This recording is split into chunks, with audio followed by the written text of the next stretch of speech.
Et voilà, c'est la fin de cette Winter Golf Cup ici à Crans-Montana. Et puis on a beaucoup de plaisir d'être toujours en compagnie de Franck Reynaud. On commence à s'habituer à Franck Reynaud qu'on a découvert en tout cas nous hier à l'hostellerie du Pas de l'Ours. Et puis là on reste un peu dans les ours, mais cette fois-ci on est à la broche des ours. Décidément, Franck, on n'arrive pas à sortir des ours. C'est aussi un établissement que vous exploitez.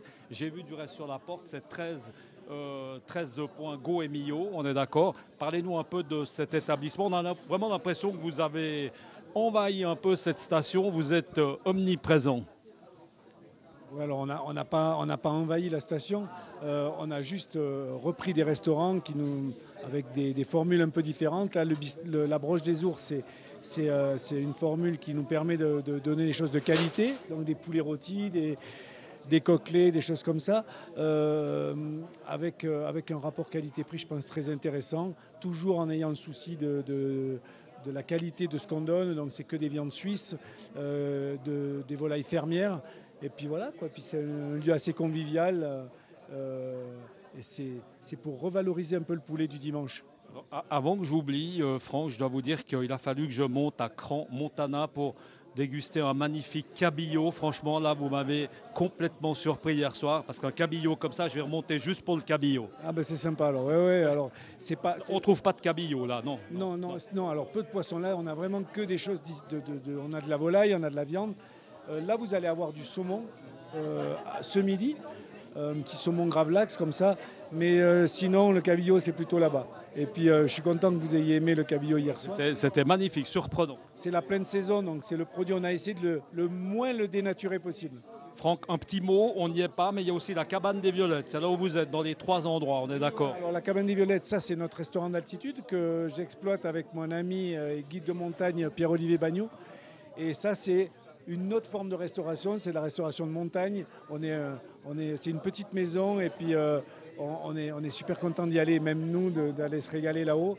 Et puis voilà, quoi. Et puis moi j'ajouterais juste que je vous ai vu sur le parcours tout à l'heure en train de transporter plein de caisses, en train de donner un coup de main. Vous prenez encore du temps pour donner un coup de main aux autres. Vous êtes vraiment un peu partout. Disons que la Winter Golf, en plus, je suis un peu à l'origine de ça, de la Winter Golf. Donc je me dois quand même de donner un coup de main pour transporter 2 caisses. Merci beaucoup en tout cas Franck. Et puis en tout cas ça sent bon, ça a l'air délicieux. Merci beaucoup Franck, on vous laisse travailler. Voilà, suivez-nous un petit peu, on va aller faire un petit brief avec... voilà, tiens, voilà. Et voilà, François Besançon, qu'on connaît bien. Bonjour François. Bonjour Michel, comment ça va? Ça va bien, comment ça s'est passé le parcours de neige? Parce que c'est vrai que tu es un joueur, enfin, polysportif. Je suis un joueur d'été. Le golf sur la neige, ça se pratique la même chose qu'en été? Alors pas du tout, nous pensions avec mon équipe, Pierre-Alain Cardinaux et Olivier Hemsch, nous pensions franchement avoir des difficultés de météo et nos difficultés bien plus sur les greens. La météo était parfaitement supportable, mais les greens étaient pas difficiles. trop, ça allait, hein. Il faisait pas trop froid, mais par contre les greens étaient difficiles parce que malheureusement, comme Pascal Schmalen, le directeur du club, nous l'a expliqué, ça n'a pas, avec le froid des derniers jours, la neige n'est pas assez compactée et donc on marque les greens et du coup la qualité des greens était la difficulté d'aujourd'hui. Mais franchement, les conditions étaient parfaitement supportables malgré les prévisions. Merci François, reste avec nous. Monsieur, bonjour. Olivier, comment s'est passée la journée? Racontez-nous. Bon, déjà, on peut dire merci à l'organisateur, plutôt celui qui nous a invités, parce que je veux dire, aujourd'hui, on aurait dû travailler. Donc, à ce titre, on peut que se réjouir d'avoir été dans le Grand Blanc. C'était festif, c'était sympathique. Qu'est-ce qui vous a surpris, par exemple, par rapport au golf traditionnel? Mes premiers coups, évidemment, parce que là, c'est un petit peu, on n'a plus l'habitude. En règle générale, en hiver, on pose le matériel et on le reprend quand il fait beau. Donc voilà, les premiers coups étaient compliqués, mais voilà. Non, une chouette expérience, encore une de plus. En tout cas, du plaisir. Que du plaisir. Et puis surtout, c'est convivial, c'est sympa. Alors là, celui qui se plaint, non, super. Je crois que le meilleur, enfin, un des meilleurs est à venir. Je crois que c'est là que ça va se passer. C'est en tout cas bien sympa. Merci beaucoup, messieurs. Bon appétit, à tout à l'heure. Allez, on continue notre petit tour d'horizon. Pardon, excusez-moi, on est en direct. Bonjour, on va retrouver Patrick. Patrick, pour ceux qui nous suivent, on l'a eu hier. Patrick, c'était première expérience sur neige. Voilà, exactement. Un pro, on le rappelle. Comment est-ce que ça s'est passé la journée? Écoutez, c'était intéressant. Difficile de jouer sur neige. Mais écoutez, j'ai pu Difficile, pardon, qu'est-ce qui change?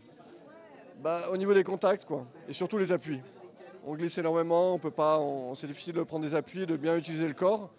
Donc automatiquement, on utilise un peu plus les bras et les mains, donc un peu plus difficile de contrôler les distances, les trajectoires. Et puis il ne faut pas oublier qu'il y a le froid, donc pas mal de couches. Mais ouais, c'était assez intéressant. Et moi, je ne vais pas me plaindre, j'ai eu un bon putting en plus, donc plutôt bien passé. Un bon score. Deux groupes. Bon score, oui. En équipe, on s'est bien débrouillé. On va dire que ce n'est pas le but principal. Non, la non. convivialité, encore une J'ai réussi à jouer le par, donc je ne suis pas mécontent. Mais après, en équipe, je pense qu'on s'est pas trop mal débrouillé. Ouais. Merci beaucoup, Patrick. On vous laisse continuer. Merci beaucoup. On continue. Bonjour, messieurs, dames, bonjour. Voilà, au téléphone, on va vous laisser. Bonjour. Monsieur. Comment s'est passée cette journée sous la neige? Enfin, ce n'était pas tellement sous la neige, c'était plutôt dans la neige. Écoutez, merveilleux, c'est une expérience qu'il faut vivre aussi bien par l'ambiance que par le style de jeu, puis c'est très différent. On est très engoncé, donc les mouvements sont un peu coupés, mais fabuleux, vraiment à conseiller. L'ambiance sympa. Ouais, très très sympa, beaucoup de rigolade. Et c'est vraiment bon enfant. Donc c'est ce qu'on a. Pas se prendre au sérieux. Ah, surtout. Surtout pas. Surtout pas. Surtout pas. Il ne faut pas se prendre au sérieux. Et pas fait trop froid. Non. Supportable. Non, écoutez, on a eu beaucoup de chance. On s'attendait à pire. Mais l'équipement, vous voyez, un bon équipement de Barnes, c'est pas parfait. Donc on a beaucoup apprécié. Merci beaucoup. On va vous laisser déguster. On va continuer un petit peu. Pardon. Bonjour, messieurs, dames. Un petit mot, voilà. Monsieur Caveng, bonjour. Comment s'est passée la journée? Mais magnifiquement bien, franchement, quelle organisation, quel plaisir d'être ensemble, ici en Valais, avec des gens sympathiques. Le golf, finalement, a été très bien préparé, donc tout est parfait. Qu'est-ce qui change par rapport au golf traditionnel? Qu'est-ce qui surprend? Enfin, vous, qu'est-ce qui vous a surpris? Peut-être rien du reste. Peut-être rien qui vous a surpris. Ce qui surprend, c'est que finalement, même quand on est dehors, on peut reprendre la balle et la remettre sur le fairway. Ça, c'est agréable. Hein. On peut toujours pas la mettre avec la main dans le trou, par contre. Ça, c'est embêtant. Interdit. Interdit. Ça, c'est strictement interdit. Mais bon, c'est vraiment beaucoup de rigolade avec tout le monde. Et sportivement, c'est finalement découvrir un nouveau sport. Parce que c'est un autre sport, hein, entre l'été et l'hiver. Clairement différent. Totalement. Yves Serruti, avec nous. Bonjour Yves. Bonjour. Qu'est-ce qui change par rapport au golf traditionnel? Tu m'as dit tout à l'heure un peu hors antenne, c'est surtout un peu la visibilité, ce côté blanc comme ça. Les distances, c'est un peu difficile. Ouais, les distances sont très difficiles. C'est déroutant d'avoir une distance par rapport à un parcours standard. Puis la deuxième chose, c'est que dès que tu n'es plus sur le fairway, la balle, tu ne la trouves plus. Ouais. On peut dire que le blanc est moins déroutant au bar que sur le parcours. C'est un peu ça. Tout à fait. Là, on s'habitue, ça passe mieux. Bonjour madame, bonjour messieurs, dames. Comment s'est passée la journée? Parfait, c'était super. Pour une première expérience, vraiment, c'était... Envie de revenir forcément? Oui, tout à fait. Regret de ne pas continuer parce que ça continue demain et samedi. Non, je laisse la place pour les autres aussi, parce qu'il y a beaucoup de monde qui aimerait participer. Non, c'était parfait pour moi. En termes de jeu, monsieur, comment ça s'est passé? Comment s'est passé votre parcours? Bien? Oui, on a eu la chance de partager la partie avec Steve Ray, là, qui est un pro vraiment très connu, très gentil et très sympathique. On a partagé aussi avec Yves, Marina, mon épouse et moi-même. Donc on a bien joué, oui. C'était un peu surprenant au niveau des contrastes, parce que le blanc, c'est un peu différent du vert tout de même. Et puis les pas, ça c'est vraiment un thème aussi assez intéressant sur les greens, en fait, les marques de pas. Donc des fois, en fait, la balle prend des ricochets ou s'arrête en fait, dans les marques de pas, mais c'est très ludique et très sympa. Juste, on n'en a pas trop parlé, mais au niveau de la fatigue, quand même, l'effort, hein, parce que là, on porte le sac, il n'y a pas le chariot électrique, enfin, etc., il n'y a pas le caddie. Non, ça va, on s'en remet? Non, très bien. Très bien. Parce que marcher dans la neige, c'est un peu crevant, hein. Nous, on l'a vécu. On a pris beaucoup moins de clubs. Ça veut dire combien? La moitié, 6 clubs. Et on arrive à sortir un peu tous ces clubs où on joue avec quoi? 3-4 clubs tout le temps? Comment ça se gère?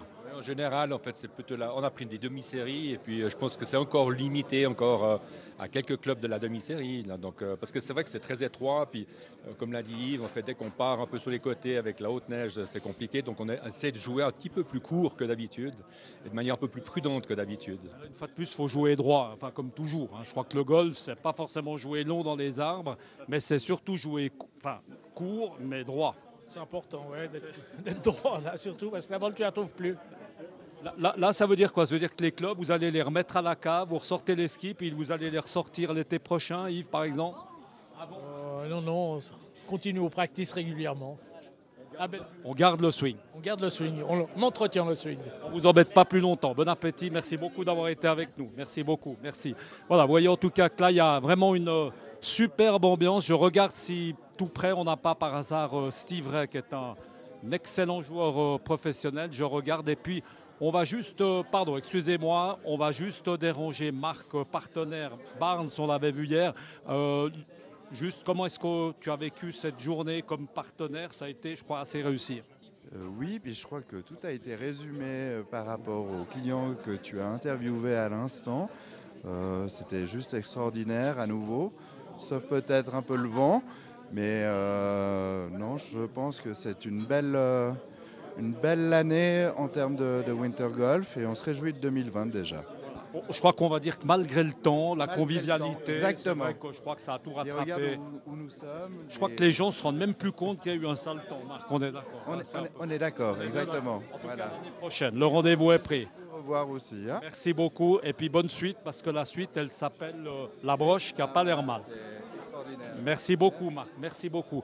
Voilà, je crois qu'on a essayé de chercher là au milieu Steve Ray. Attendez, je vais voir si je le repère.